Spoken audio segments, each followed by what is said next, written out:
Lead Generation Model, Part 2. Question 4. Which properties are the real opportunities? Your lead generation activities are working, and you have investment opportunity leads. Now what? The number one cause of disillusionment and lost momentum is chasing too many leads that look like opportunities but aren't.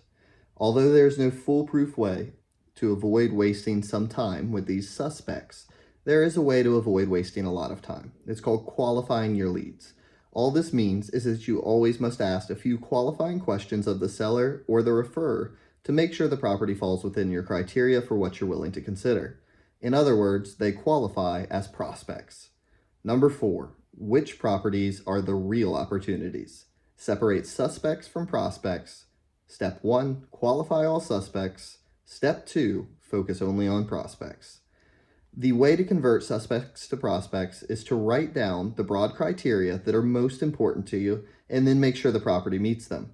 Properties that do, true prospects, are worth inspecting in greater detail. You still will end up talking to a lot of sellers and seeing a fair amount of property in this qualification process. Some aspect of your criteria may demand that you get personally involved to get the details you need to make a sound investment decision. There also will be times when individuals in the support circle of your work network can step in on your behalf and help you qualify properties. Your real estate agent or contractor may be happy to take a look at a property for you and give you his or her opinion. These people are in your support circle because they are good at what they do and because you trust their professional judgment.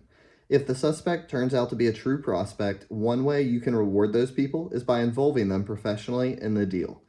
The presiding wisdom when you're asking the question, which properties are the real opportunities, is to bear in mind your strict criteria and never violate them.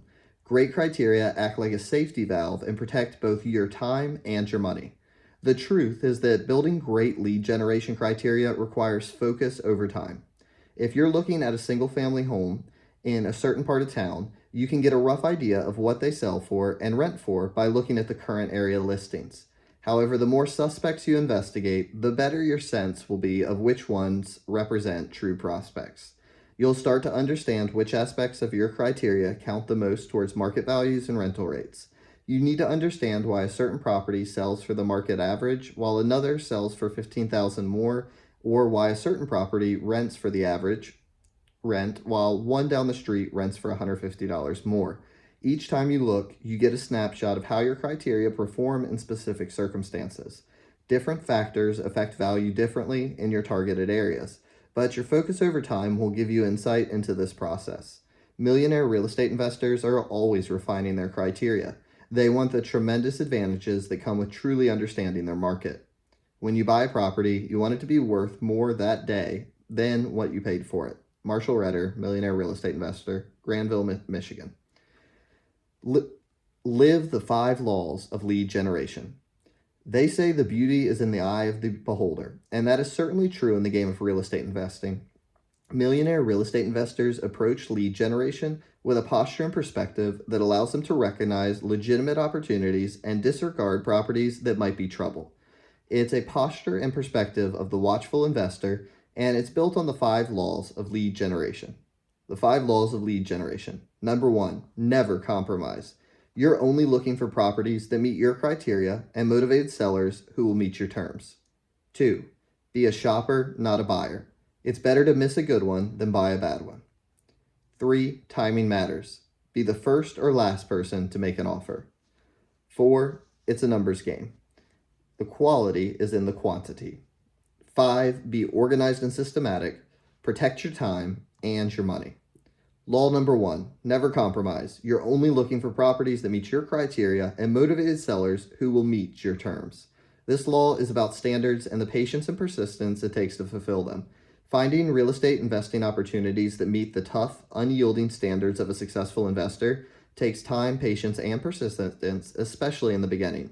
It can take weeks, months, or even longer to find a deal that is right for you. After looking at a property after property, many new investors start compromising their criteria or their terms. For an investor, the answer to the question, is this a great deal, is black and white, a yes or no answer. It is a great deal or it is not. For investors, there is no might be. That is the exclusive territory of speculators. Properties either meet your strict criteria or they do not. Sellers are either motivated to accept your strict terms or they are not. The strong desire to do a deal, to get in the game, can lead to trouble. Never compromise. Law 2. Be a shopper, not a buyer. It's better to miss a good one than buy a bad one. Investors live for the hunt, the thrill of the chase. They are as attracted to the process of searching for investment opportunities as they are to the act of buying them. They are shoppers, not buyers. In our interviews with millionaire real estate investors, the way they talked about their investments made this very clear. They were as proud of the effort they made in finding a deal and making it happen as they were the profit they made. These investors understand that being a shopper instead of a buyer yields two significant advantages. First, they get to enjoy part of the investing they do, the ongoing quest for great opportunities. Investing is cyclic. There are times of plenty and times of scarcity. But because they are shoppers, abundance never leads to recklessness, or scarcity never leads to impatience. That leads to the second great advantage of this posture. It protects them. These investors never feel the urge to compromise their standards. It's a lot easier to get into a deal than to get out of one. Charles Brown, millionaire real estate investor, Austin, Texas. They treat every potential deal with a healthy dose of skepticism. They see properties first as suspects, and only after a thorough examination will they consider them prospects. It's the qualification process. The property must meet their criteria, and their seller must meet their terms. Nothing else will do. They believe it is as great a day when they say no as it is when they say yes. While a buyer never leaves the store empty-handed, a shopper will do so happily. Shoppers understand that it is far better to lose a good one than buy a bad one. Most people think buying is investing, but they're wrong. Buying doesn't make you an investor any more than buying groceries makes you a chef. Making decisions on the basis of sound investment criteria and terms makes you an investor. Buying isn't the decisive factor. It's just a result of a decision. If you're looking at a property, talking to sellers, and saying no, you're investing. Great investors celebrate the decision-making process first and the outcome second. They know that their success is based not on doing deals, but rather on doing great deals. They love to shop and decide, not look and buy. They love to shop and decide, not to look and buy. In the end, the great deals go to the great decision makers. They go to the shoppers. Law 3, timing matters. Be the first or last person to make an offer. An essential component of finding a seller who will meet your terms is timing. If at all possible, you want to try to represent the seller's first or last chance to sell. You're looking for the advantage of an uncompetitive environment. When other investors are vying for the same property, the very nature of competitive offers can make it difficult to achieve your terms. The lead generation programs of many millionaire real estate investors are designed to put them in the best possible position to be a seller's first chance to sell.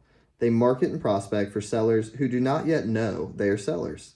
They are competition averse and love to ask the question, have you ever considered selling that property? They also have a hair triggering when it comes to properties that meet their criteria. They don't hesitate to take action and make the right offer. While time will tell if the seller will accept their terms, they would rather have the offer fall through than risk competitive offers that will almost certainly drive up the price. There is no risk in this decisive action. The property meets their criteria, and they only make offers that meet their terms. The very nature of real estate offers is that what the investors are buying is an option to buy the property.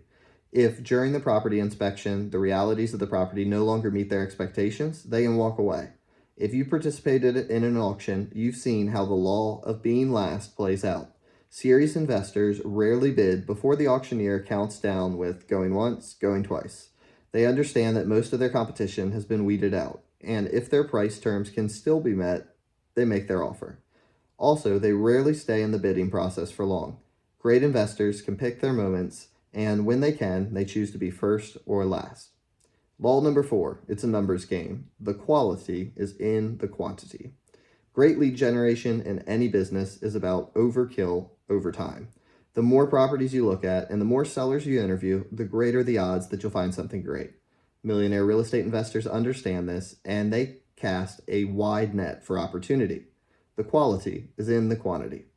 We surveyed our investors to get a sense of the number of opportunities they investigated to find and make a deal. Statistically, it broke down like this. For every 30 properties they found that met their basic criteria and were worth investigating, suspects, about 10 warranted serious investigation, prospects. Of those 10, only about 3 were worth making an offer on. And because their terms were as strict as their criteria, only one of those offers turned into a done deal. Call it the 30-10-3-1 lead generation ratio for experienced investors. Beginning investors will probably have to look at 3 to 5 times as many properties, 90 to 150, to find legitimate prospects. Why so many? Millionaire investor George Madoff says that it's about developing the knowledge you need to make good decisions. Your criteria are developed and refined through the process of looking at properties, lots of them, that meet your basic standards. Over time, your sense of what constitutes a great opportunity becomes more precise, and the numbers start to turn in your favor. With clear criteria, your marketing and prospecting will yield increasingly qualified leads. Whatever your personal lead generation ratio is, one thing is certain. Lead generation for real estate investments is a numbers game. If you cast a wide net, your chances of netting a winner will improve. And law number 5, be organized and systematic. Protect your time and your money. The final law of lead generation is about treating it like a business. It's about protecting your time and money by being systematic and organized. When you're looking at real estate investment opportunities or prospecting for them, what's at risk is your time. Considering all the things you could do instead, your time is a precious commodity. Moreover, when you're marketing for opportunities, something even more tangible is at risk. The money you spend on promotions and advertising. That's precious too. The key difference between the top performers and the rest lies in their approaches to lead generation. The best sales professionals are systematic. They dedicate a set amount of time each week to lead generation and block their time so that nothing prevents them from pursuing this key business activity. For real estate investing, I've discovered that it takes the same kind of focus. You have to set aside dedicated time systematically each week to prospect for leads. Implement your marketing plan and track the results. Being organized is about tracking and sourcing leads. When people call you with an opportunity, ask them how they heard about you. When you get the answer, record it. Whether it is a result of your local market or your personal talents, some of your prospecting and marketing efforts will yield better results than others will. The people who send you opportunities most often should get a disproportionate amount of your attention. Those are the first people you contact and the ones you touch regularly. Similarly, the marketing efforts that generate the most legitimate leads should get a disproportionate amount of your time and money. Unless you're tracking your efforts and recording your results, you may never know how to best spend your time and money to find great investment opportunities. Have checklists for everything you do. Sharon Restrepo, Millionaire Real Estate Investor, Delray Beach, Florida. Think of it as connecting the dots. Many people don't make the connection between the time and money they spend looking for the opportunity and the financial results they achieve. As a result, blocking their time and setting aside money for lead generation can feel like a waste of time and resources, and the process of tracking their lead generation efforts can feel boring. Therefore, these things don't get the attention they deserve. If you make the commitment to being very systematic in your lead generation and just a little organized, the connections will become clear and exciting. You begin to see not just the time and money you save, but also the gains. That's when your efforts take on a different aura. That's when you realize you're not just prospecting, marketing, and tracking your results. You're actually engaged in a fundamental wealth building activity that is changing your life. The flow of your lead generation model. When you take a step back and look at all the pieces, you can see the natural flow of how lead generation works. See the chart on the facing page. It's a game of moving around the 4 circles and constantly engaging your work network and leads network with the only one goal in mind: finding a property that meets your criteria. Once you find one, you'll be ready to follow the acquisition model to see if you can acquire it on terms. The flow of your lead generation model. In the middle, your work and leads network. Know your criteria. Identify people who can connect you with your property. Prospect and market for leads. Separate suspects from prospects. Rinse and repeat.